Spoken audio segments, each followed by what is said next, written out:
Welcome back to the Menopause Movement Podcast. I'm your host, Dr. Michelle Gordon. And if you're watching the replay or on YouTube, thank you so much for being a part of the Menopause Movement. I really do appreciate you. Today, we welcome Makhosi Pitts back to the podcast. I'm so excited to have her. I wanted to bring Makhosi back to the podcast to get a shaman's perspective of current events. Now get ready, because in this podcast, we delve deep into the woo. And it's also a bit longer than our usual podcast, but we really were having a great time. So I just kept on going. Now, Makhosi of theroyalshaman.com is an abundance activator and authentic African shaman that helps burned out conscious visionaries fulfill their highest potential using mindset, mindfulness, and metaphysics mastery. By utilizing a long list of spiritual abilities and her unique Align in 3D framework, she assists high achievers to discover their purpose, decode their essence, and break through the blocks that's keeping them from being limitless. She bridges ancient spiritual wisdom in a modern, practical way to resonate with people from all walks of life by applying fundamental spiritual truths to help high achievers consciously create satisfying success in the real world. The wisdom she shares is all-inclusive, non-religious, and practical. Her clients walk away with a completely different perspective of their life and the world, and obtain the tools they need to be happy, successful, and fulfilled spiritual beings having a human experience. So we had such a great time in this podcast. And during the podcast, we discuss Makhosi's spiritual journey. What is a shaman? A shamanic perspective of current events. How humanity is at a crossroads. How the current state of the world is an opportunity for change. Getting into alignment and what alignment actually means. The role of ancestral DNA and its role in consciously creating the future. Stepping into who you were born to be. Reincarnation. The paradox of spirituality. How science is catching up with the spiritual truths that are known and have been known for a long time. The role radical responsibility plays in our life's outcomes, and how we change the world by becoming the change. And stay to the end to experience a powerful clearing exercise that will leave you feeling refreshed, energized, and ready to step into your best self. Now, at the end of the episode, make sure you visit drmichellegordon.com/podcasts, where you can find the show notes, plus the links to the books and resources that we mentioned in the episode. In this episode, we mentioned quite a few books. If you enjoy this episode, make sure that you subscribe to the Menopause Movement podcast so you're always the first to know when each episode is released. And you can subscribe on Apple Podcasts or wherever you get your podcasts.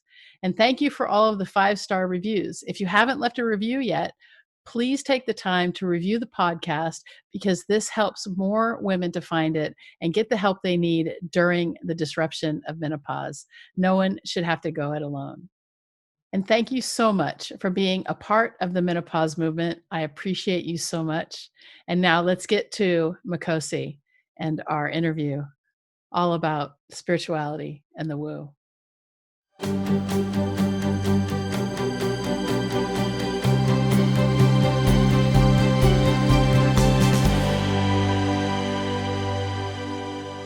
Welcome back to the Menopause Movement podcast. Yay. So glad you're here. So, boy, the last time we talked, the world was very different. Crazy, right? It was, I mean, what was it? I don't remember when you aired, but I think we talked in like before the end of last year, or maybe, I don't know. Today is the 1 year anniversary of the podcast. Ooh, exciting. So Congrats. Yeah, so it's a really good day. And I just, and so this is like this will be like our 60 some odd episode, So that's awesome. You're in the top like 15 downloads in the Menopause Movement podcast, because, we talked a lot about spirituality and purpose, and that was awesome. And so now, we're in this place where we're having, it truly is a global reset. And we were talking earlier today about how, you said that your husband told you about some women who just said they're not going to go back to work because they have prioritized being at home. And I told you about a man that my wife was talking to, a doctor who went up to Maine, who's a dermatologist. And, as a surgeon, I could say, we're like, dermatologists have a really cushy lifestyle, right? Because there are no dermatologic emergencies. Right. Okay. But what happened with him is he went up to Maine to kind of weather through this thing. He went up in late March, and he's reprioritized his life. He created a stone wall. He lost 30 pounds, and he realized he was living up here. So I'm in Westchester County, which is a suburb of New York City. Mm-hmm. And he was commuting to Brooklyn for his practice. That's a long drive. Every day. Yeah. And so he's up there, he lost 30 pounds, and he's, just reprioritizing his life. And so here we are in this really major reset. I mean, I think a lot of people, and myself included, thought that this was going to be a couple of months and then we'd be able to go back to normal. And now this reality is setting in. It's currently, today is June 26th, the day we're recording this, and it probably won't air until the end of July, maybe early August. But we are we're staring down more cases in the country, not fewer, because people are done with it, but it's not done with us yet. And so there's a big reckoning coming. And so, you as a shaman, you're a shaman, right? Not a shawoman. It's been an awakening for me. I mean, over the last 3 years, I've rediscovered my own spirituality. And discovering spirituality, I mean, realizing that we're all on a spiritual journey that I didn't really understand. And I mentioned this when I was interviewing James Wedmore, that I was an atheist before, I think way back in 2017, when I started kind of hanging out with Mind Valley. And then I was in a group where somebody mentioned 2 books. One was The Untethered Soul, and the other one was Autobiography of a Yogi. And so I got the audiobook of The Untethered Soul and just it didn't sink in, right? Mm-hmm. But then I got Autobiography of a Yogi, and that book changed my life because it made so many things make sense. And I recommend, if you're listening to this or if you're watching on YouTube or Facebook or wherever you're, getting this podcast, I do recommend getting the audiobook of Autobiography of a Yogi read by Ben Kingsley. I'm adding that to my list right now. Yeah, but that book changed my life because not only does this guy talk about how he was always called to serve and find a guru and be spiritual from early on, he also explains the miracles that we attribute to Jesus and how Jesus must have taught yoga, essentially. And it kind of makes sense when you start to understand when you take the Western Christian views, which are really very dogma and regimented, right? Dogmented. I like that. Yes. When you take the Western Christian views, it's like you can only get to heaven through Christ, and there's a hell, and you're a sinner, and all these things, right? And then you superimpose that on yoga, and then you hear Christ say things like, the kingdom of God is within you, right?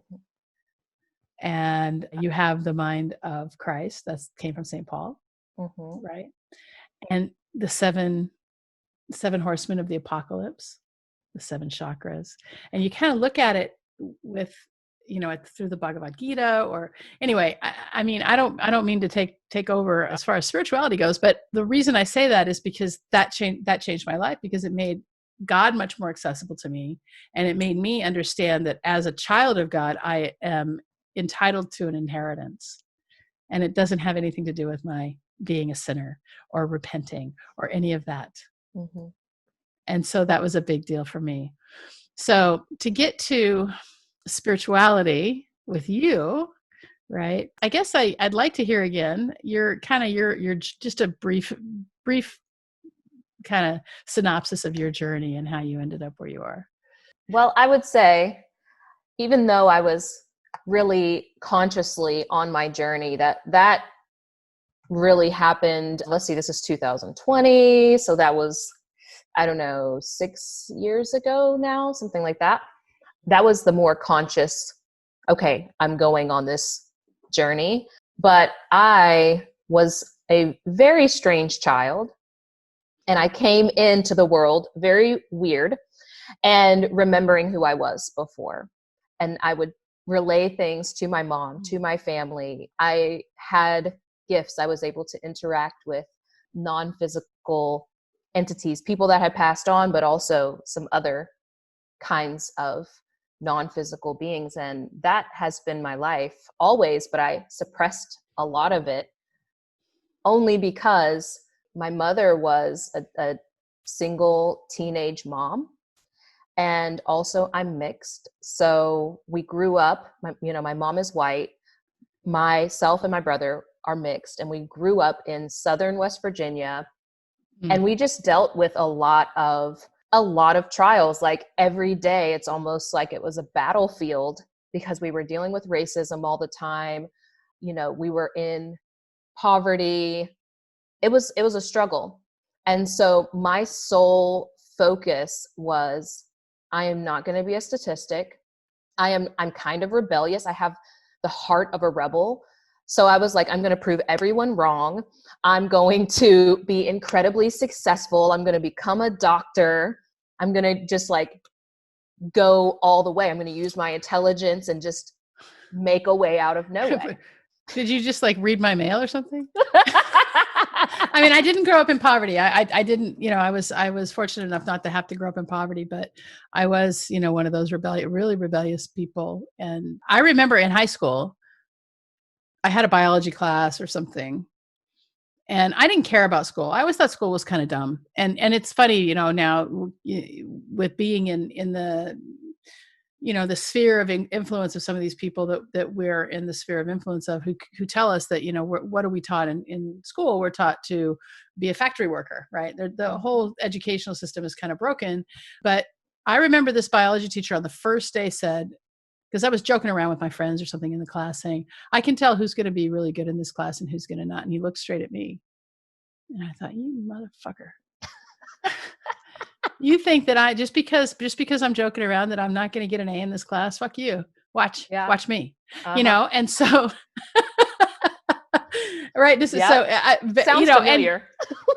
And it was just like, what makes you think that I don't know what I'm doing just because I mean, I think it's ridiculous that we get tested on things that we can look up. Right. Right. I mean, why do I have to put stuff into my brain that I can just look up, like how to spell something? I mean, I can understand why you may want to be able to spell things. Okay. Granted, that's fine. But why would I have to, memorize a fact that as an adult, all I do is, look things up, especially in the age of Google. Yeah. And so it was a lot more, looking at the ability to critically think. And that's what I loved about, my college time, because it was hard. I mean, I went to this school called Harvey Mudd, and it was really a lot about critical thinking, and it was hard. I mean, it was really hard because they didn't really care about spouting facts. We had open book tests. Mm-hmm. So anyway, sorry. So you were oppositionally defiant like me. Yeah. I mean, it's interesting because I think my brother and I both have kind of a rebellious spirit, but we rebelled in very different ways. His was like, this is stupid, I'm not doing it. Mine was, you think I can't do it, so I'm going to do it, and I'm going to show you that I'm going to be one of the best, actually. Yeah. And so that was the way that I took it. And of course, that's led us on very different paths, but both of us still have that very rebellious spirit. So I ended up, we can call it the calling for me, started when I was 15, and best friend was murdered. Oh. And her boyfriend shot her in between the eyes. That was on a Friday. And she was still alive, still on life support, but she was essentially a vegetable at that point. Mm-hmm. And so she was also a few months pregnant as well. And I had to tell her mom in the hospital that she was pregnant. And the very next day, her mom had to make the very difficult choice of keeping her on life support long enough for the baby to come, but it was going to be months. Mm-hmm. And also the financial burden of that. And so she decided to go ahead and pull the plug. That was on a Saturday. And because of what was going on, I had chosen to stay the night with a friend who was close to the hospital. And so after they pulled the plug, I went back home and I got ready for bed. I climb into my bed, and I always go to bed way before I'm going to bed. And so I was sitting there reading, and all of a sudden my friend popped up at the end of my bed. Oh. And I was like, because I had had experiences before. I had seen things, but I had always kind of just, oh, that's your mind playing tricks on you. But this time she was standing just, like you're in the same room with someone. There was no denying that she was there. But I still tried. So I start pinching myself. and I was like blinking, and I'm like, are you asleep? What is happening? And then she laughed. And there was no audible sound, but I could see her laugh. And I was like, oh no, this is like really happening right now. And she telepathically told me, I just came to say that I'm okay and that I'm moving on. And I just came to say goodbye. And from then on, I started to have more experiences, because at that point I'm like, okay, no, this is real. This is really happening. And it just kept getting worse, but I was still in school. I mean, then going through college. I'm like, I'm going to become a doctor. I'm going to do this. Well, I ended up having a lot of issues with my fertility, endometriosis, polycystic ovaries. And that was around 23. And the doctor told me that I needed to consider, because my husband and I, we've been together for a very long time. We were already together and engaged when he had this conversation with us. And he was like, you're probably not going to have much longer to get pregnant based off of your history. And he also took care of my mother, and she had to have a full hysterectomy in her early 30s. So he's like, I think you probably need to go ahead and start trying, because you have a very small window. So I tried to get pregnant, struggled, did all sorts of treatments trying to get pregnant for over a year. Ended up finding out I was pregnant while I was being wheeled back to surgery to help me get pregnant. Oh. And all of that was while I was in college. So this is, leading up to my senior year. I had a horrible pregnancy. So because of all of the issues, I ended up being on bed rest for 6 out of the 9 months that I was pregnant. And this is while I'm in my senior year. So I'm taking like physics and chemistry and all those pre-med classes. Yes. Yeah. From home. So the school I went to didn't have like online versions of that. It was just, okay, if you want to stay in the class, this is what you're going to have to learn. Go teach yourself and come take the test. Wow. So I had to teach myself physics, chemistry, bio, etc. So even though I did well with all of that. But after my son came and I started to see the effort that I was putting in to learning, I was like, I just cannot, after all of that, the 9 months of struggle with the pregnancy and then the full year of mayhem that I went through trying to get pregnant. Mm-hmm. I was like, I cannot go to med school, even though I have the grades to do it. I, really want to put a name for myself, but I'm like, this is just not going to be my path right now. Right now, I'm prioritizing time with my son. This is probably going to be the only child I have, and I want to be there with him. So I graduated, had a job for a short amount of time, but then ended up leaving and starting my own business so I could be at home even more.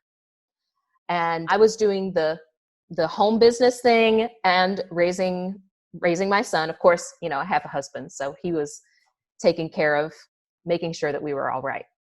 And that was when I ended up, through some crazy synchronicities, ended up coming across an indigenous spiritual school based in African and ancient Egyptian mystery schools. And that was in 2014. Okay. Or no, 2014. And so I spent 3 years in that initiation, finished it, and then moved on because Did you have to go there for that? Yeah, so I was traveling back and forth.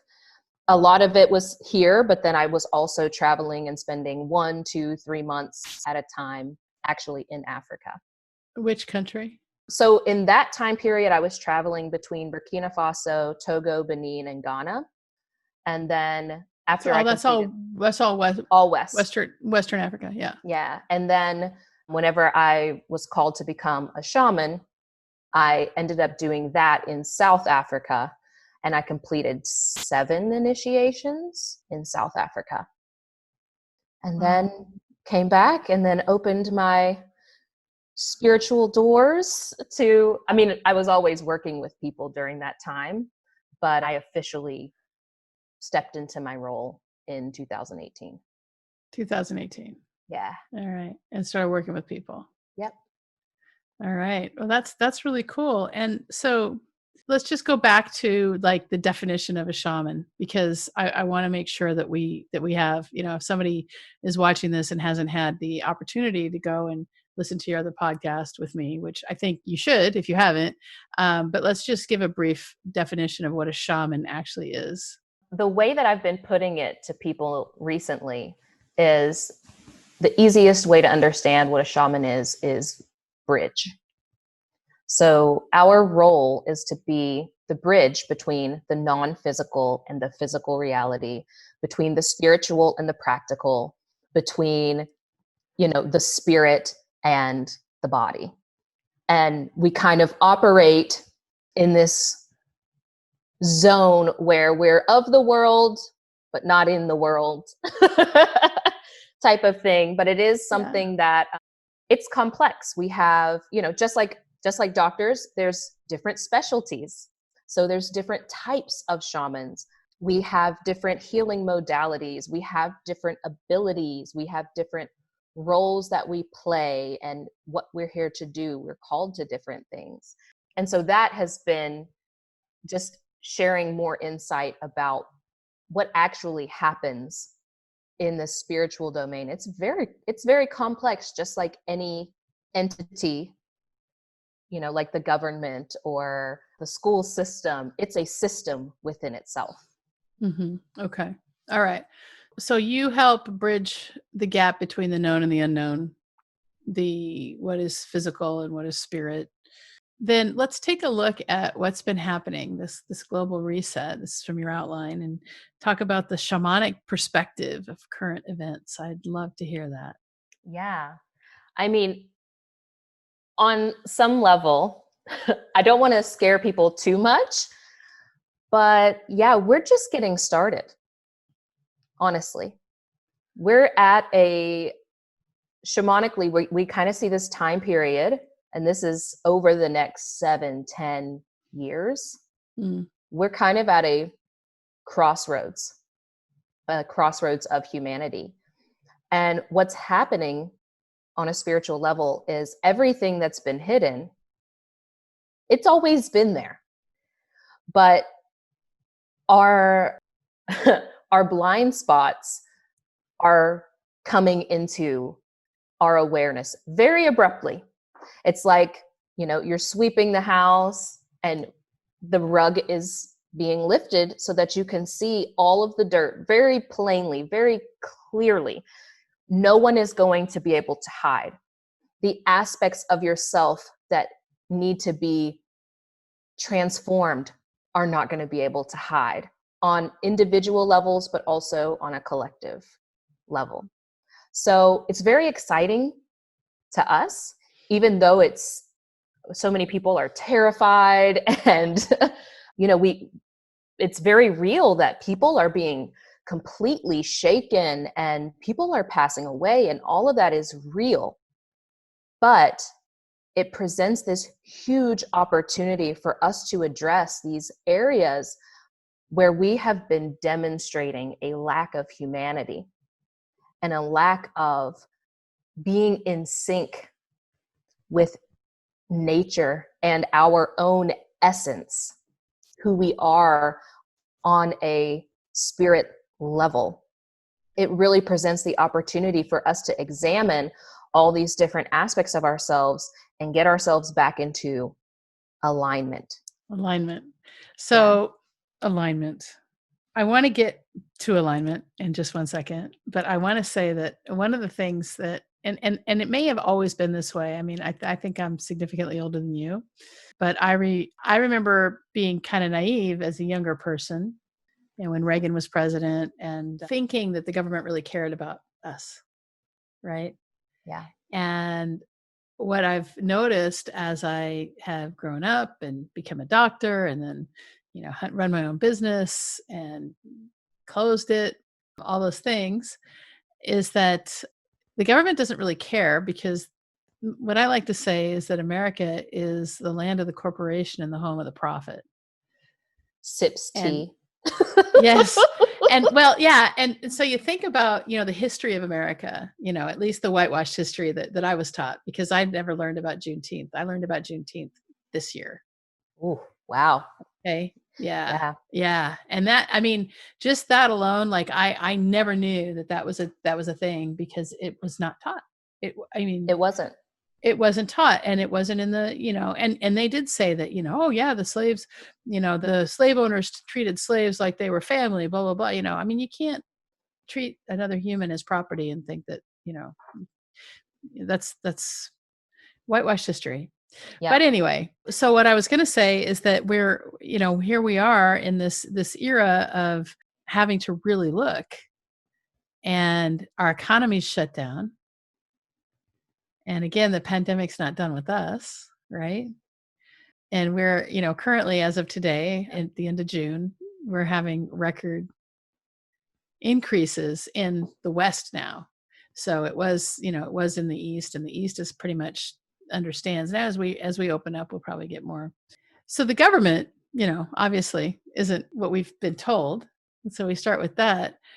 But I guess I want to go to, you said the word alignment. So I want to know, like, what does that actually mean? There's so many different ways that we can look at what alignment is. But let me pull in the shamanic perspective. So we have an understanding that every aspect of nature carries a spirit. And we'll call this spirit, let's call it DNA. Okay. Organic, created naturally from the non-physical into the physical. It brings forth an essence or a consciousness behind it. So we even see that the earth itself is a conscious entity. And the other planets also are conscious entities. Now, they don't operate the same way that we do, but we are extensions or expressions of the earth itself. And each one of us, you can kind of look at it as if before we come into being, we make this agreement with the earth that this is who I'm going to be. I'm going to come into the world. I'm going to bring forth this purpose. I'm coming for this reason. And it typically is a unique expression. So certain characteristics, certain energy that I am going to come with into the world, and that's going to be needed, and it's going to be in alignment and maintain the harmony of the planet, which also is communicating with the other planets. Because the earth itself is trying to preserve itself, so it's trying to stay in harmony with the cosmos. So what happens is we come into the world and we forget that, because we have to be able to forget it in order to have a human experience. It's part of the game. It's part of the human experience. If you remembered everything, then it's kind of like you're having a biased experience, because you kind of know why you're here, how it's going to end. Didn't you say you remembered everything? We can talk about that. I do. I want to hear that in a second. We can talk about that. Yeah. Because that's not a common thing. I had to remember that for the reason that I'm here. So there's a specific reason why I remembered who I was before. But even with that, I didn't remember everything. I only remember bits and pieces. Of course. Yeah, that makes sense. So on an individual level, each of us is an energetic expression. And we are here. Part of our alignment is to actually be that full expression. But we come into a society that says, actually, we prefer for everyone to be like this. Blonde hair, blue eyes, push, hustle, 2 kids, man and woman, etc. It starts putting all of these expectations, and it starts putting us in this box, and we try to fit into this box. Yeah. But very few of us actually are, on a soul level, meant to be in that box. And so getting into alignment is, on an individual level, deconditioning, deprogramming all of these aspects of yourself that are not authentic to who you were born to be. Nature loves diversity. The diversity is what brings about harmony. It is not us all being the same. So that's where alignment comes into play. Yeah. So when you get to who you're really meant to be, right? I mean, that kind of goes back to what we were talking about earlier when I said, we're children of God. I mean, we can actually say that we're children of, if you want to say God or the universe, or, we come from something bigger. We're a piece of something bigger. And as the child of that, we're entitled to our birthright. And our birthright, of course, if you're looking from the Judeo-Christian side of things, is the kingdom of God. Right? And the kingdom of God is within you. And so how do you access that? And you access that by getting into alignment and saying no to the ego, and understanding that nothing matters. And that's what's, I think, is really hard, is the detachment part, because when you start to get detached from things, people start to think that you're a little psychotic. Like you don't have emotion. Yeah. No, and it's like, it's not that there's no emotion there, it's that it doesn't matter. It doesn't matter because all the problems are already solved. And when you start to see that there is no problem because everything's already been solved, then there's no crisis. And when there's no crisis, there's no reaction. And when there's no reaction, there's peace. And when there's peace, there's alignment. Right? Am I getting onto it? Yep. Yeah. Spirituality is this incredible, beautiful paradox. Exactly. Because we're meant to be here having a human experience. So we're here to experience the full range of what it means to be human. And that means the emotions, the illness, the, grief, happiness, joy, like all of it we came to experience. So there's, on one side, this understanding that, yes, okay, in the grand scheme of things, it doesn't matter because everything always is. But then on the other side, well, we're here to also have a human experience. And so then it becomes more about, well, if everything already is, then I can just choose. It then becomes a choice, a creation, what you desire to experience. And so that can be incredibly empowering to get in touch with, because then you're not just the victim to the things that happen to you. You're able to shift into, okay, if I want to, I can choose for this to serve me. And how would I go about that? That's not to say that terrible things don't happen. We've had terrible things happen to us. We've had terrible experiences on a human level. And those are very real to a human. But we also have the ability and the power to choose how we want to act instead of just reacting. Yeah. Yeah. I think, I teach in my program, when the ladies learn how to go, leave their minnow misery behind and start living the minnow mate way. We teach something, a little equation that I learned from Jack Canfield. And that's in his book, The Success Principles. If you haven't read it, it's a great book to read. And that is E plus R equals O. Event plus response equals outcome. Mm-hmm. And there's only one variable you can control there. Yeah, that response. That's right. Yeah. And Yeah. so it's and when you get into a position of radical responsibility, when you start to understand that you really are responsible for all of the outcomes in your life, then it's like, oh, I gained 50 pounds because of the way I ate. It's nobody else's fault. It's my fault. Once those things start to come in and you start to realize, oh my God, it's my behavior that is causing this, then it's like, okay, well, my behavior can change that. And so you start to find out, this radical responsibility. And unfortunately, some people don't get that. They don't understand that in this lifetime. And that is on a spiritual level.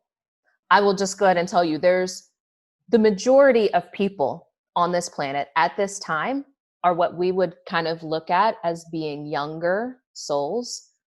And that is what they are supposed to experience, because we came to have the full range of experience. It doesn't happen in one life. So there are people who are here to, like, they're at a phase where they're just here to learn what it means to survive. Then there's another group that's here that is having the experience of life happening to them. So I don't put any energy trying to convince anyone that they have power. I'm going to say it, and that's where I am. That's my perspective. That's my understanding of where I am right now. And if that is something that wakes up something in that person, then it's meant for them to have that experience. But we really can't go around like waking people up to that. We just end up creating a lot of turmoil and resistance and more problems. That is not for everyone to even experience. And that's okay. Mm-hmm. Yeah, that's true. I know that I made a lot of things happen. And it was really funny. When my life was happening to me, I was still creating my life and I didn't realize it. And it was so funny because somebody that I was intimately involved with once said to me, I've never seen anybody have shit turned into roses as much as you.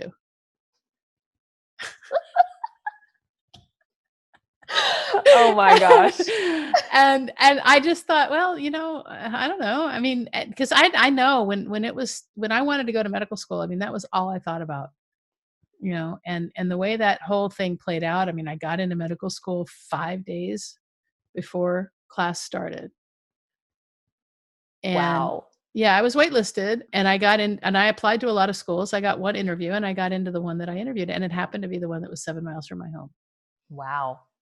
Yeah. Yeah. And so, I mean, and it's just funny because now after, going through some of the subconscious programming things, I understand that, I became a doctor because of subconscious programming I had since I was 5 years old.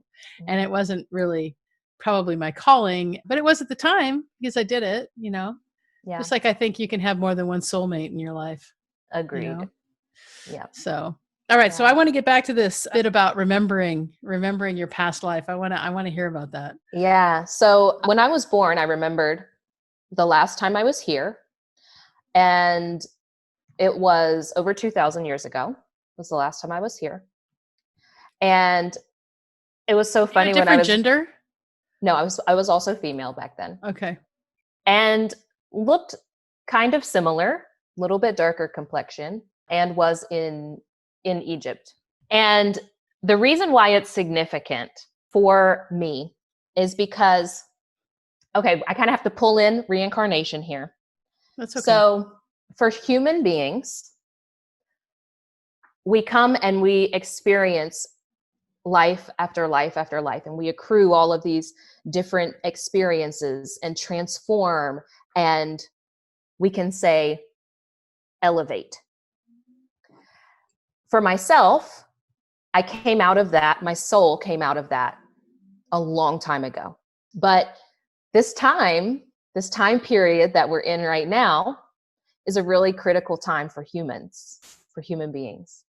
And so there are some of us who are here who volunteered. We didn't have to come, but we volunteered And it's kind of an exciting thing for those of us that chose to do this. We volunteered to come to assist in this transition, in this transformation that's happening right now, and be a part of and provide, because what my soul is really here for is about knowledge, but not just information, not just here to bring forth a bunch of cool spiritual knowledge that does kind of come with the territory, but I'm really here to facilitate and to be an embodiment, an example in the physical, specifically of the divine feminine and what that looks like. Because this society has been so heavily on the masculine side, in the masculine energy, that now we have to rebalance and start to bring forth and value the feminine qualities to create harmony between human beings, between humans and nature, and restabilize. So this is why we see, anytime that we see, I'm going to bring forth, and I hope that this doesn't trigger anyone, but many people who are coming forth right now are spirits that are, let's say, masculine in a feminine form, or feminine in a masculine form. And the society just, just brutalizes people who are like, that is their nature. And so us as shamans, we see those people as being representative of the medicine, physical representations of the medicine that's needed at this time. So there's a lot of different signs that we see that are happening, that are coming forth to show us, literally in the physical example of what it is that we need to create that balance. Isn't it true that in the Native Americans, in some cultures of the Native Americans, and I don't know which, because we've lost all of that because of our history in this country, but there was male, female, and then there was another, like, mixed, and there was, it was okay, and it didn't matter, and there was never any judgment about who you chose to love, because it was just love. Yeah. And it's not just Native Americans. I mean, in any indigenous group, let me not say all of them, but many of them that I've come across, that I've interacted with, some of them that I've just learned about, but I've interacted with, people of many different backgrounds. And that is just it can be a natural expression, but we're seeing it happen so much right now. It's being magnified. We see so many souls coming forth in that physical way as the example of, hey, we're out of balance. And these people are coming forth to assist in us rebalancing. So it's not that there's not anything wrong with being who you are. So there's just certain things that people say as a problem, and I'm like, this is just not a problem, guys. Like, who really cares? Let's concern ourselves with things that really matter about being human, that we're just like completely missing, dismissing, disconnected from. And the time now, this is really what this crossroads, this time period is all about. And I'm saying this is kind of like the head. So this decade, we'll call it, is like the head. But the transition's going to be happening for like another 1,000 years. Wow. Yeah. Wow. That's a long time. Well, to us, it's a long time, but yeah, not to the eternal. Yeah. In the grand scheme of things, it's not that long. So I've always had this question about reincarnation, and we were actually supposed to go up to the Omega Institute. You know, Omega Institute, right? Yeah. So we were supposed to be there next month or maybe this month, for a past life regression course with Weiss, right? Very cool.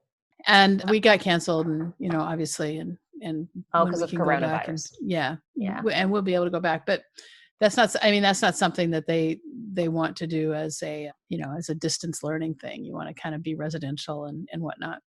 And so I've always had this problem with reincarnation, in that if reincarnation is true, and now again, God is infinite.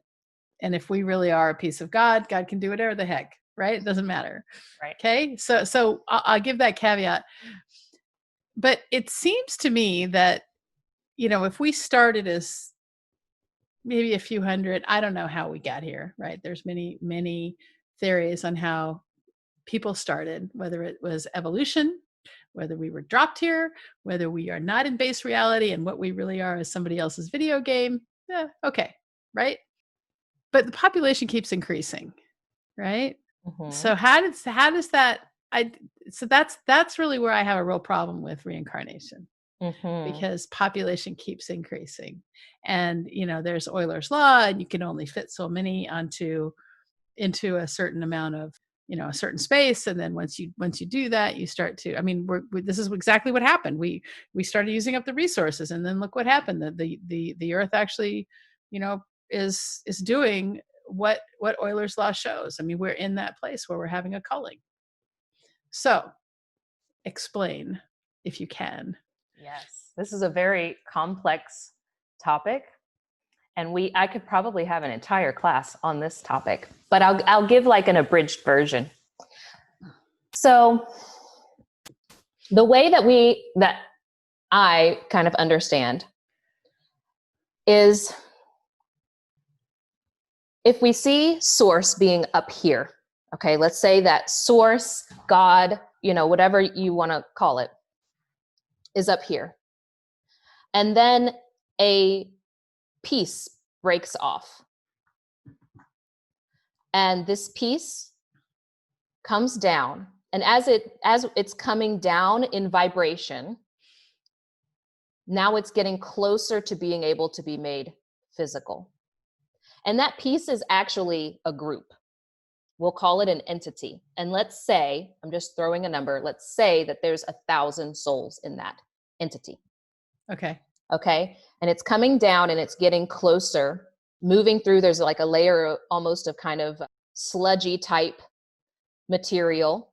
And then down here where there's matter. So you can almost kind of see it, envision it as like the sea. So you've got, really light, Yeah. and then it's getting kind of murky down here, and then solid. You could even look at it as particle versus wave, right? I mean, Right. I mean, Yes. that's, like how light, I mean, this is what Einstein taught us, is that light is not only a wave, it's a particle, and that's the fastest anything can go. And then as something approaches the speed of light, the mass increases, and that's why nothing can go faster than the speed of light. Right. Yes. So we have Yes. that. So as if we're in this God, this source place, then the vibration is so much that it's just space. It's just space. And then as the vibration comes down, and that's then you're vibrating at a slower rate, so you have solid. It's like the difference between liquid, solid, and gas. Yes. Right? Because Absolutely. it's higher vibration when it's gas, lower vibration when it's solid. So it's the same. Mm-hmm. I mean, that's like, taking Newtonian physics and applying it to the soul. All right. Yes. So we got that. So does that, you can see that, right? Yes, sure. Yeah. So let's just take the three. I mean, except for the fact that ice is lighter in water, which is not a usual property of a solid, we can say that if the God or the source is like steam, and then as it comes down, it becomes a sea Mm-hmm. of water. And then as it becomes even more real, it becomes icebergs. Mm-hmm. Yeah. I mean, that's a good It metaphor. starts to become physical. So you Yeah. have this entity. This would be like your soul group. Okay. The 1,000 souls in that soul group. And then they start coming forth as physical beings. Yeah. So what we had was, okay, maybe at one point in time, maybe there were, let's say, 1 million people on the planet. 1 million souls, and maybe they belonged to 1,000 entities. Well, now what we have, remember I was saying before that we're in a time period where there's actually a lot of young souls. So that million, their souls start to age, but then more come and drop down from source. And the souls, it's coming down because it wants to experience itself. It's God wanting to experience itself, Right. all the aspects of itself. So then it is coming into human form as like a baby soul, and it's going to be a baby and reincarnate a few times, maybe 10, 20 times. Then it's going to become a young soul, and maybe it's going to take it like 50 times to experience all the lessons of that. And then it's going to become maybe a more, let's call it an adult soul. Then it's going to mature, then it's going to be an old soul. And then you see how I'm going up here. Yeah, I see that. It's great. Yes. Okay. So no one's So going to be able to just hear for the people that. who are listening. Yeah, for the people who are listening and not watching. I mean, so what she's showing is that the young souls are more down towards the matter side. And as people are, or as the souls are evolving and becoming more experienced of source, as source experiences itself, they're moving higher up in vibration, moving back toward source. Yes. Up, up, up, up. And then eventually they've had most of the experiences. Their vibration is up here. And then they break out of that need to become human. But there's other schools or levels of experience before they get up there, before they get all the way back to source. So this is where you have, your ancestors, but actually they kind of come in between, but then they come back. Then you have above that, you have, let's say, your spirit guides and like the ascended masters up there. So you've got like Jesus, you've got like Buddha up there, you've got all of that. Then higher than that, you have, your angels, your divinities, your gods and goddesses, and then source. So ultimately, our goal is to go through all this process.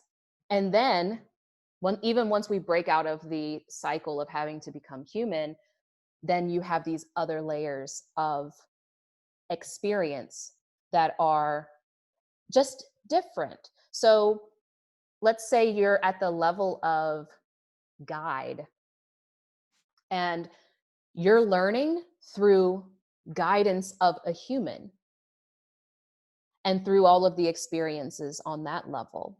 And then maybe once you're, at this level of divinity and you're closer to those types of entities, then you're concerned with more about the harmony of things, etc. Right. So But that there's doesn't different levels to it. explain population though. So what we have right now, population wise, is we've had quite a few that have come down from source that are coming forth. So we have maybe younger souls that are here. And we also have some of us who were here in the higher who have come forth to assist everyone at this time. And as a shepherd. Or because the energy that they bring is in itself, because they're holding such a high vibration. It's like being a transformer. So if there's a bunch of like cruddy energy, these people, their souls are literally taking in energy and transforming it from dark into light, from dark into light, from dark into light by just existing, by just being. They don't have to do anything. It's just their presence. And if you've been in the presence of these people, they don't even necessarily have to know it, but you can feel it. You can feel the difference when you're with one of these people who are like a human transformer. That's an interesting point you make about human transformer.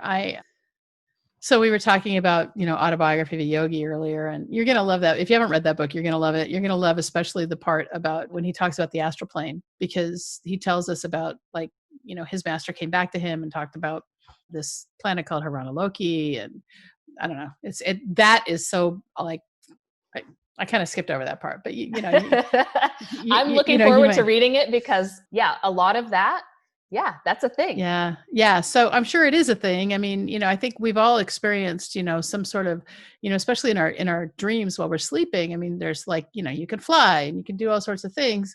And that's just a different set, different level of consciousness.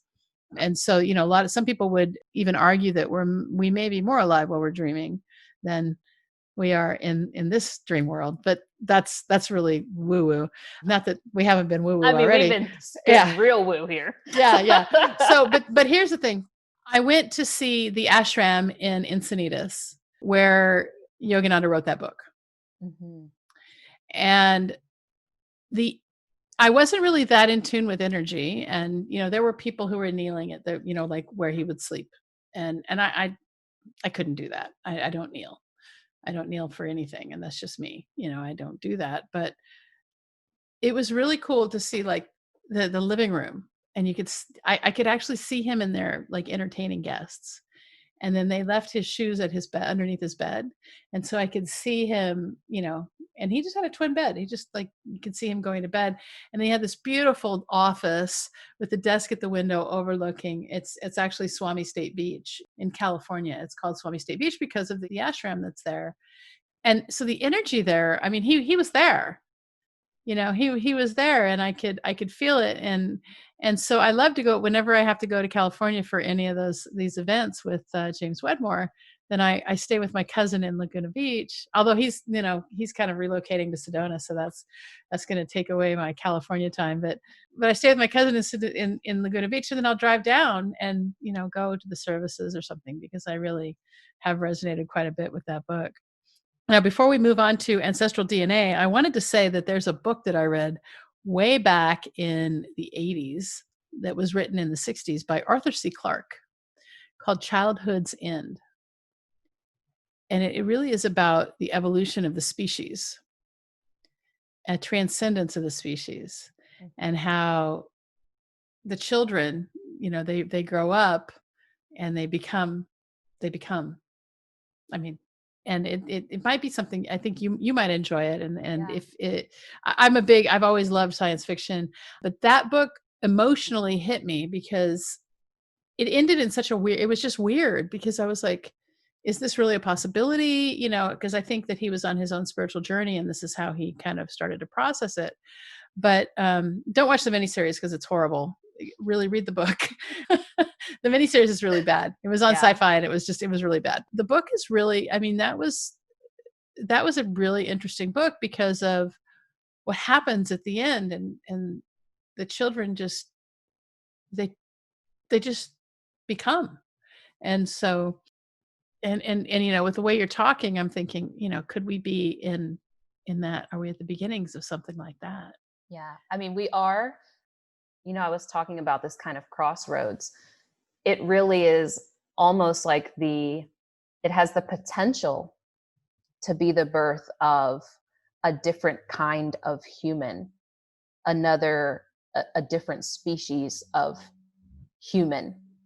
And Well, when you say species now, I got to bring in my science, bring in the right? science because I love it. Okay. Now, a good species in biology cannot produce offspring, cannot produce viable offspring. So that's why they can only breed with each other, right? So that's the difference. So that's why when you breed a horse and a donkey, you get a mule, and that's you know, they can't. There's no more mules, right? They can't breed with each other. And so that's the definition of a species, truly, from evolutionary standpoint, is they can only. So if you think that we're breeding, we're in the process of breeding a new species, and that means that, or creating a new species, and that means that we won't be able to you know, something genetically very different. Yeah, I mean that is going to be happening, but it's not going to be like, tomorrow. But what is going to end up happening from that? So we were talking before about all the souls here right now, and just the sheer number, and not all of them are just human. There's multiple different types that are here. but in Nee, human nee, form. nee, nee, nee, nee, nee, nee. Sorry, that's a little even, Yeah. that's woo for me even. And yeah, we It's can very get, science fiction. So you're we saying that can we get, have aliens on the planet with us who look like us? yeah. Well, this is like this is like the Earth suit. So Got it. all they have to do is come in an Earth suit. Descend through that Yeah. And yeah, from here that you go. vibration. Yeah, the bag of Yeah. skin. Yeah. But we are going to see just in nature. So we don't have to do any population control. It's going to happen naturally. So there's a lot of things like we put our attention on as being problems that really are not problems. They're going to resolve themselves in like there's various things that are happening right now that are adjusting the population naturally. We don't have to go out of our way to think that we're smarter than the consciousness of Earth that has produced all of us. It's going to happen very naturally as as we are even seeing technology change and the way that we're moving on the planet and et cetera, people are just naturally having less children. Or we have a lot more people who are just being more mindful of like, hey, there's a lot of children out here that don't have parents, so let's not have children and let's adopt somebody else's Yeah. children. There's so many things that are happening naturally, where we just kind of like entertain certain things that we just don't have to put our focus on. Honestly, our energy is better spent in other areas because a lot of these things are going to resolve themselves. So over time, the population will naturally decrease. So now we've been going for a while. Do you want to keep going, or do We you want can. to? I Okay. am free today until the Awesome. vineyard. Okay, great. So you put in your outline here that you want to talk about the role of ancestral DNA and its role in consciously creating the future. So let's hear a little bit about that. Yeah. Okay. So I wrote that and I didn't know where our conversation was going to go. I didn't say it explicitly, but we've kind of talked about it because we brought in reincarnation. Yeah. So we can't really get away from I never know where talking about these it. podcasts are going to go. I just don't. Like, And let's have some ideas of what to talk about. But yeah, I think we're at a time right now where it's really important. One of the areas that I'm really excited about right now is bridging the gap between the spiritual and the science, Mhm. and making it very clear that there's certain things that are talked about in our ancient spiritual systems that if you just understand the scientific word for them, you will have a completely different perspective. And one of those things is DNA. Mhm. So in spirituality, when we're talking about spirit, it's the consciousness in that DNA. It's in Okay. DNA. So that is why we can say a plant has consciousness. The chemical compounds that are broken down from the plant do not have consciousness because they weren't brought forth from the non-physical into the physical. They were broken down and no longer carry the spirit of that plant. Mhm. And it's also why there's so many issues that then start to come about because it's not a complete, it's not whole. Well, that could, I mean, that could go back to like why we tell people to eat whole foods rather than eat crap that comes out of a bag or from McDonald's. Mm-hmm. Well, let's just say fast food, Yeah. right? And so, yeah, that makes sense. And the other thing that's really interesting about what we know about DNA and science right now is that we can affect our genetics by our thoughts alone. Mm-hmm. So Joe Dispenza is doing some really good work in this area.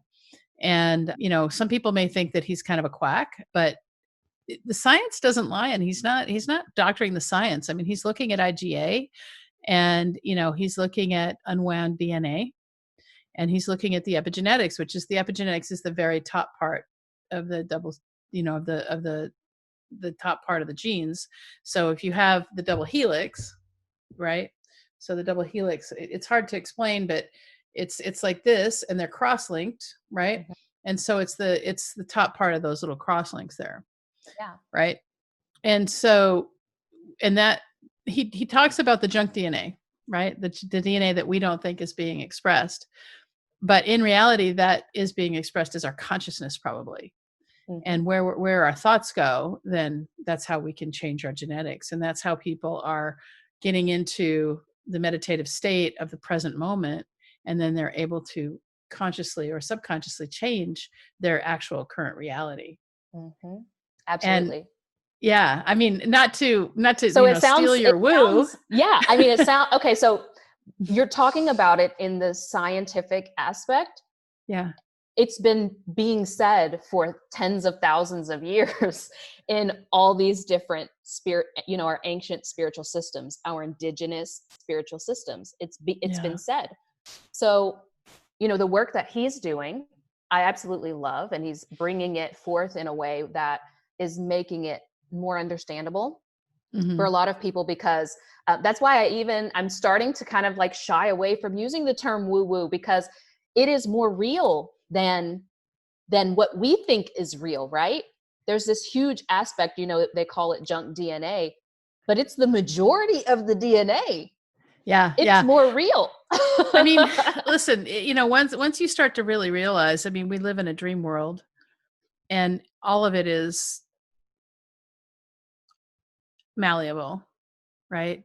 And when we understand that our thoughts create our reality, and our reality are shaped by our beliefs, and our beliefs are also malleable because they're not necessarily true, then everything starts to change, and then it all the world of possibilities opens, right? Mm-hmm. And so if you're listening to this, and you're still listening to this is a long one, yeah, I do suggest that Dr. Joe Dispenza's books. There's two books that I recommend by him, and one is Breaking the Habit of Being Yourself, and the other is Becoming Supernatural.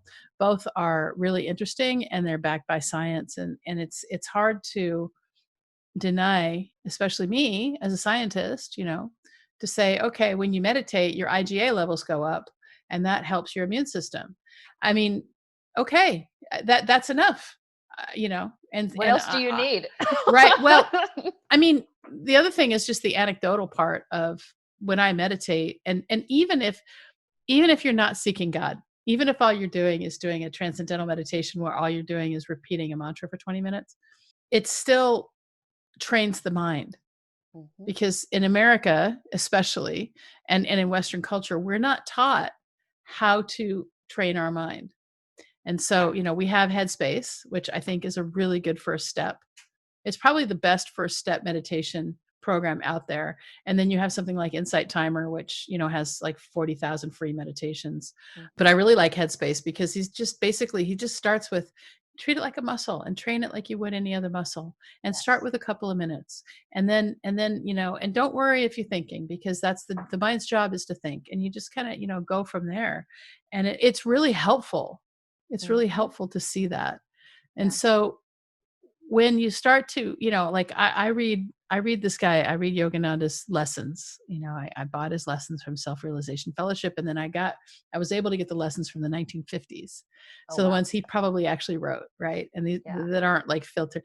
So, you think about it, like the guys who followed Christ, right? And they probably, they had his teachings that were, in the first few 20, 30 years, they were probably right. And then men got a hold of them and kind of changed them around. And so what I love about Yogananda is that, he died in 1952. And so it's still possible to get stuff, it's possible to get video of him and stuff where it's stuff that he actually wrote. And you can see the difference as people got to Yeah. it. So I read some of the original lessons. There's a lot more of them than what they give out now. Now there's like 18, and before it was like 100, right? Oh, wow. And it all comes back to the same thing. Seek ye first the kingdom of God. Mm-hmm. That's it. And where is that kingdom? In yourself. Yeah, yeah, Yes. yeah, So even when we're talking about ancestral DNA, we're not talking about something that isn't you. We're talking about you in here So all of our indigenous and ancient spiritual systems had ancestor reverence.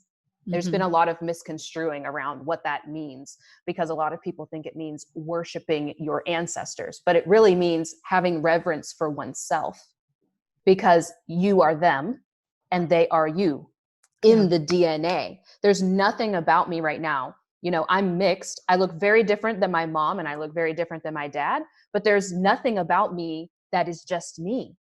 It came from both of those lineages. You know, maybe my nose is definitely my dad, but you know, it could have even been a grandma or a great grandparent, you know?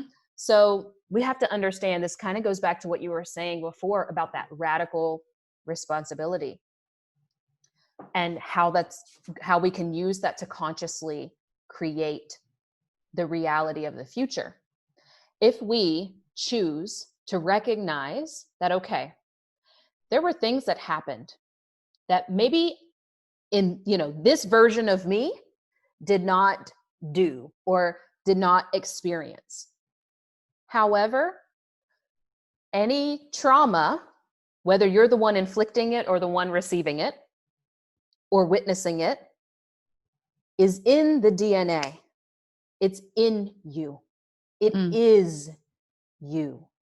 And so the work that we do, I hate to use the word work, the healing that we do on ourselves, really connecting with ourselves, transforming the way that we perceive the world, healing all of those limiting beliefs or those perspectives that have been creating a less than desirable experience on this planet.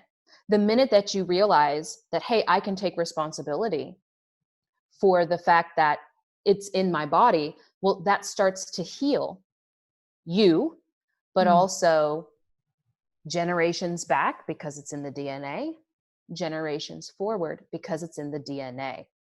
And because time is just a construct. Exactly. It's all existing at the same time. I mean, we can go we could go another hour. I know. I know. I know. That would be good.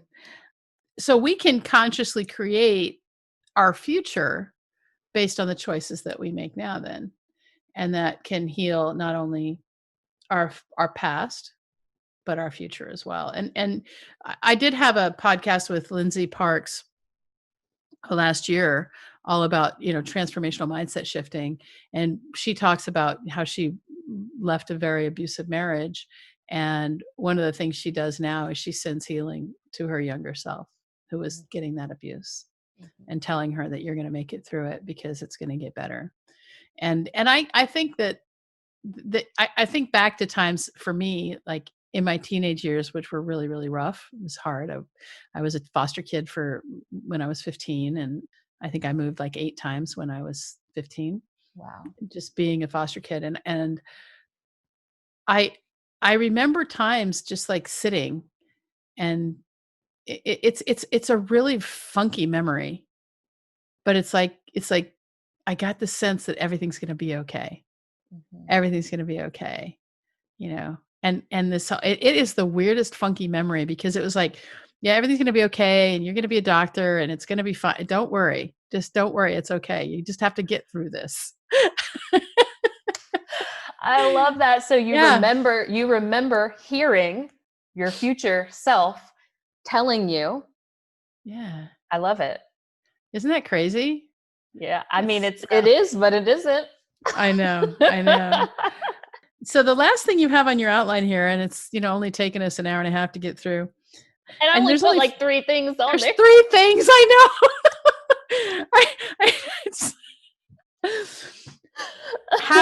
The last thing you have here is how we change the world by becoming the change. So this one is really powerful, because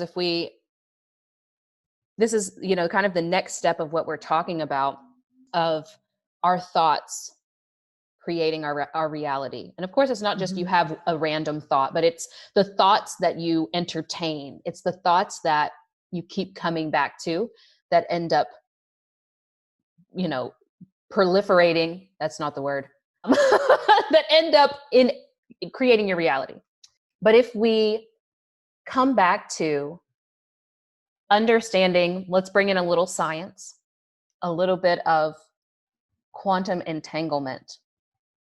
Yes. And the understanding of quantum entanglement is that all of us are one, all of us are connected.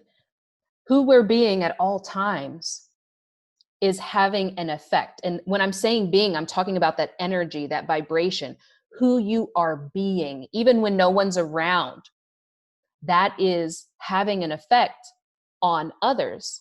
So if you have a desire to create transformation in the world, the truth is that you cannot save anyone else.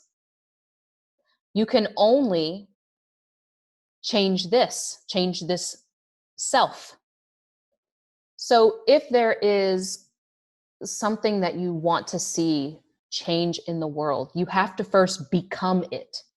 You have to become the change. So there's so much going on right now around racism and how that's showing up, and people are, out protesting. There's other people who, they're reading books, or they're finding all of these different avenues to examine. But But then there's also the deniers. then that. That's like there's like a lot of that happening, that, it's not me. I'm not that because I have Black friends. If I hear that one more time. There's a lot of that happening. But no, I mean, listen, I just to, I've done a couple of podcasts already on racism, and I've got another one coming up, the man, actually. But when I realized how racist I was, because it was how I was taught. I mean, it just, I grew up in southeastern Washington State, and, my mother called Filbert nuts the N-word, right? Just, it's like, what? What? Like, how can you do that? And then there was all the media that said, the media was like, oh, Black people are dangerous. Black people are dangerous, And so it was just, and it was, and also that was like one of those sundown towns. We didn't even know it. I mean, and the whitewash history and all those things. And so then I started like examining like what these beliefs were. And I was working in Watts. And I was like, well, this isn't so bad. Who's saying, this is not a nasty, who says it's a nasty neighborhood? It's not a nasty neighborhood. This is not nasty at all. It's beautiful. There's some really beautiful parts of Watts. Yeah. And, and Harlem, beautiful. Right. Yeah. And so it's like, where is this coming? So I really had to and so not to make this all about racism, but I wanted to, I had to acknowledge that there is institutional racism, and it is there, and it comes from, from schools, the way we're taught from the beginning, Absolutely. I mean, I'm bringing it in just because it's such a clear example, but it's not because all of us were born into this. That's where that responsibility comes in. Yeah. I had to also, and still am, it's an ongoing deconditioning process. It doesn't end. And I'm mixed. I've had the Black experience, and there are also racist ideologies that I was brought forth into our system, and our government and our cities and all of that, the way that they're structured and we're taught. There are racist ways of being. So the only way that I can really change that is to examine myself, and how am I perpetuating that. So even right now we're at a this educational crossroads because the schools are kind of, the way that they're talking about reopening schools, I'm not okay with, but I'm also looking at it as an opportunity of, hey, I've learned a lot, and there's still more learning I'm going to do. But what if I choose to homeschool my son in a way that he doesn't have that same education, indoctrination, etc., that I had, that resulted in me perceiving my own value? Honestly, I perceived my own value as less than, and discounted certain experiences that I had, and was even seeing Black men in a certain way, etc., because of the way that I had been taught and things in the media. So if we understand quantum entanglement, the most impactful way that we can change the world is by looking at who we're being, because who we're being is always impacting others. We're just, most people are not aware of that fact. Mm-hmm. They're clueless to that. But once you bring consciousness to it, once you bring awareness to who I am being is affecting the mailman, is affecting my neighbor in my apartment next door, and you, everyone I see is being affected by who I'm choosing to be, then what is more powerful than choosing to be the best version of myself and dealing with these aspects that are perpetuating things that I don't want to see in the Yeah. world? And what's amazing is miraculous things. I've seen it with my own two eyes. People I thought there was no way they would be different. Once I started to focus on me, instead of I'm going to try to fix my sibling, or I'm going to try and fix my spouse, instead focusing that energy on, okay, who am I showing up as? Who am I being in this? How am I reacting to what they're saying, et cetera, and taking responsibility for that? They start to see that. They start being affected by that. And then they change unknowingly. I've seen it with my own eyes. You know, I've got an example of that. So when I started my spiritual journey, this time, you know, back in 2017, when I really got into it and I started meditating, I didn't do that for anyone else. I did it for me. Yeah. And we would go away and I would meditate twice a day. But we would go away and I'd meditate twice a day. And it was just, and it wasn't for anyone else. It was just for me. And all of a sudden my wife starts meditating. And it wasn't like I tried. It wasn't that wasn't my point. My point was because I was like, I have to, because I had this view of myself that I was super prickly, that I was, and you know, even now people are afraid of me, and I tend to be really blunt, and you know, I tell it like it is, and that's just, you know, I know something about that. yeah, okay. Yeah. But I wanted to not repel people. I wanted to attract people. I wanted to attract the right kind of people to come into the menopause movement, and, you know, who could see that there was a transformation awaiting them and those sorts of things. And so it's like, well, what do I have to do to change my outward vibe so that I'm not repelling people?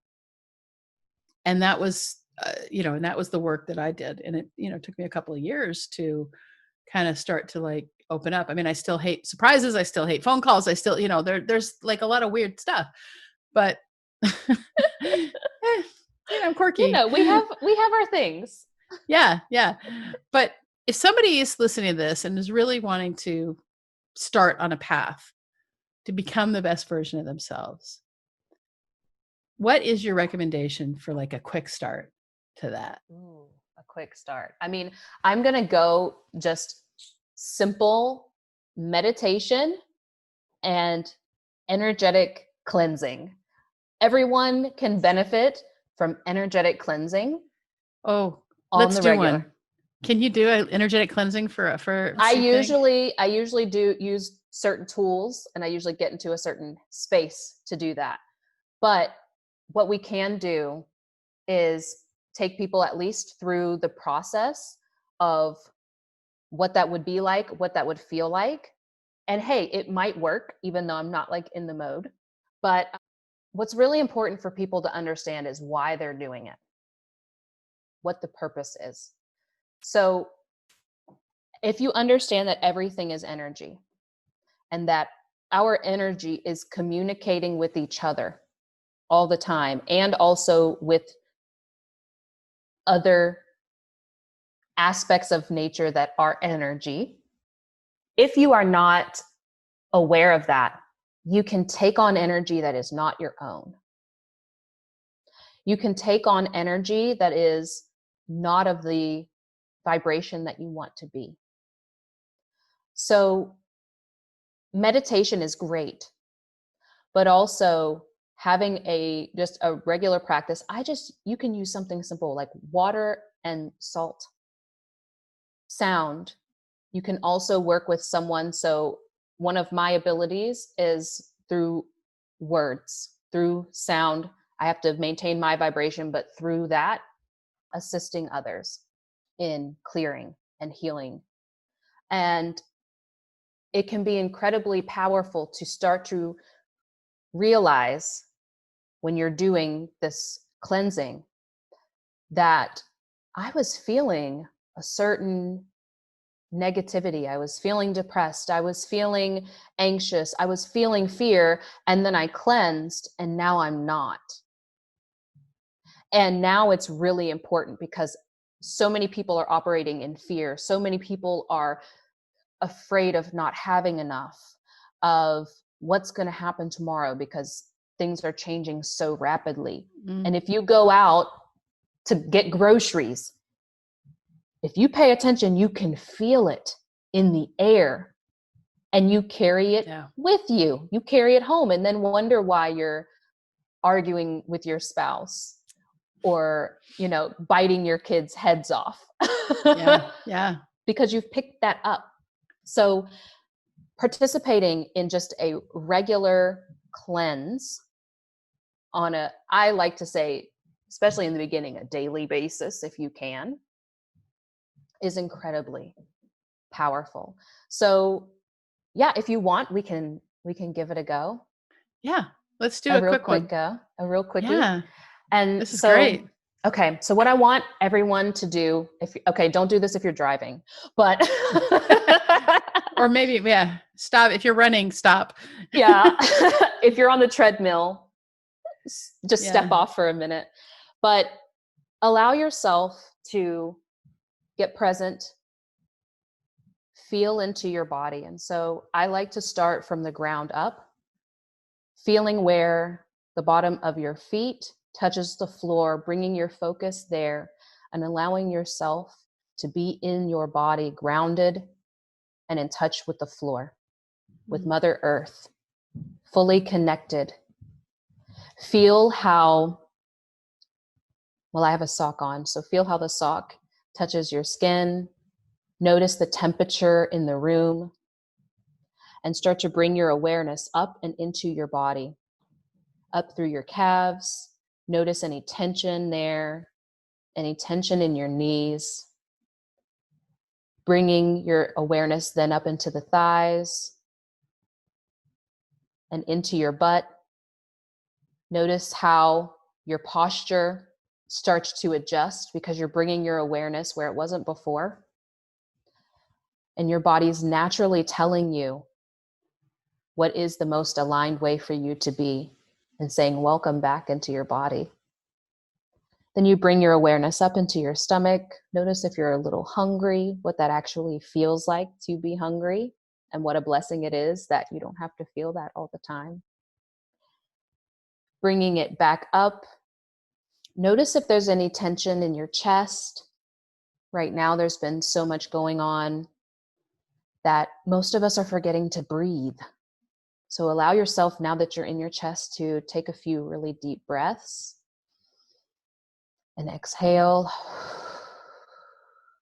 Another deep breath and exhale. Continue to bring your awareness up and allow yourself to continue those deep breaths, bringing your attention into your shoulders. This is where a lot of pressure can exist because it feels like the weight of the world is on your shoulders. But now you're understanding that you can start to let that go, bringing your awareness down into your biceps and then into your forearms on both sides. Notice how any jewelry that you have on is touching your skin. If you have hair falling on your shoulders, notice where it's touching. The point here is to bring yourself back into your body. And then we want to go into the neck and allow yourself to notice, just bringing awareness without judgment of any tension or tightness in your neck and in the back of your head, and then into the face. A lot of people hold a lot of tension here. If you notice that you have tension around your eyes, around your mouth, or your nose, that you relax that. And now, because we are coming into this with the intention of clearing and releasing any energy that is not ours, we're going to shift now into commanding the experience that we wish to have. And you can do this on your own whenever you are utilizing a method that you choose, but you can also just use the sound of my voice to release any negative energy that is not yours. And so I always like to start from the top of the head and release everything down into the earth. So I want you to bring your awareness to the top of the head and then slowly scan the body. If you're doing this physically, you can actually rub in a downward motion and release back into the earth. So we're going to start from the top of the head, taking deep breaths, not forgetting to breathe. I command any and all negativity to return to the earth and to the pits of the sea. I release any negative emotion that is not mine to carry. I release any trauma that's been with me and send it back to the earth. I release all blockages in my spirit, in my emotions, in my body, and I command it to leave and return to the earth. I release all tension that is not mine, any envy or jealousy that's been put onto me. I release and command back to the earth and to the pits of the sea. And now that we have released all of the negativity into the earth, we can now call in what it is that we want to see, what we want to experience. And I want you to imagine this energy coming in and up into your feet, into your body, up through the legs, all the way up, and just sprouts through you like a shooting light. And so now we're going to call in from the earth. We call in abundance. We call in happiness, harmony, health, prosperity, wealth, healing, abundance, wealth, harmony, prosperity, opening of all doors that have been closed, bringing in incredible relationships and opportunities, lightness, joy, happiness, peace, and all of the incredible things that we came to experience. We now have opened up all of the doors for that energy to flow through us. And then you can close by just sealing the top of your head, accepting that this is now your new reality. If you need to, you can grab onto your body to register it in and take a few big breaths to really integrate it into who you are. Wow. And then So express. powerful. I typically like to do that with my medicine is usually water or sound. So I like to use, I now use a sistrum. That's what I like to use, but I can also use a whistle or use pounding of some sort to create that vibration. Or I use it over water, speak into the water, and then have someone drink it in so that it can become the body. But you can do this on your own. You know, after you take a shower, turn the water off, and then get you some water with salt and just cleanse all of that negative energy, other people's emotions, especially if you are someone who's empathic. This is really, really important to do, because you've got to get back to yourself. And you can't do that if you're carrying around everyone else's stuff. Yeah, that's great. That's great. Well, that was really generous. Thank you. Thank you so much for that. You're welcome. That was great. Thanks so much for being a part of the menopause movement. I really appreciate you. Thank you for having me. Now, if you have questions about the topics covered in this or any other podcast, I invite you to open a conversation with me via email at info@menopausemovement.com or on Facebook Messenger through my Facebook page at Dr. Michelle Gordon. That's DrMichellelleGordon. I also want to invite you to join in our next beta group. Here at the Menopause Movement, we are always trying out new methods of teaching and the best ways to get on top of your menopause symptoms. We regularly run beta test groups where we create a learning experience valued at $2,000, but at no cost to you in exchange for feedback and testimonials. To get notified of our next beta group, simply sign up at beta.menopausemovement.com. And thanks so much for being a part of the menopause movement. I appreciate you.